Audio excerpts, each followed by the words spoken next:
Je m'appelle Tatiana Labossière. Je suis sculpteur, plasticienne plutôt, parce que j'ai deux facettes. Je fais aussi des estampes sur du papier, ça c'est autre chose.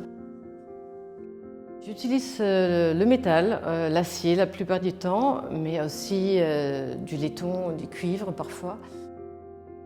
Ça fait une dizaine d'années maintenant que je travaille ces matériaux. Avant, j'aimais bien tailler la pierre aussi. La pierre, c'est un dialogue, c'est un travail agréable. Alors que l'acier, c'est un combat. C'est pas du tout la même chose.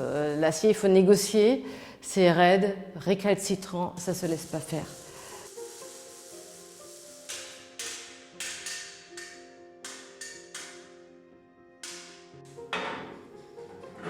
J'essaie de capter l'âme de la nature quelque part, d'une certaine façon. Donc ça se traduit dans les sculptures par les mouvements, le mouvement d'une vague, cette énergie tellement plus forte que ce que l'homme peut créer.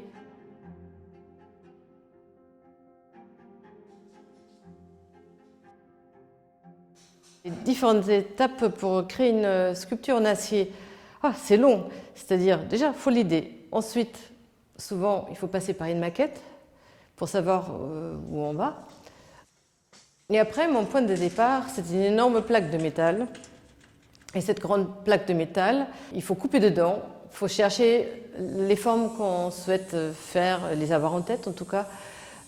Donc découper des morceaux, les mettre en forme.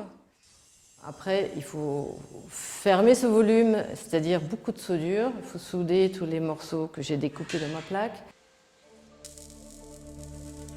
Une fois que c'est soudé, c'est pas très beau, il faut meuler, faut l'embellir quelque part.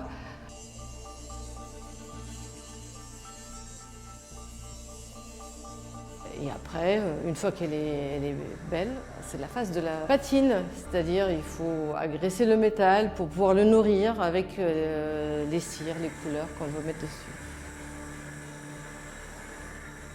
Mon message, en fait, c'est de dire qu'on est très prétentieux, nous les hommes, alors qu'on fait partie de la nature. On croit toujours tout maîtriser, mais non, on en fait partie de la nature, il ne faut pas l'oublier.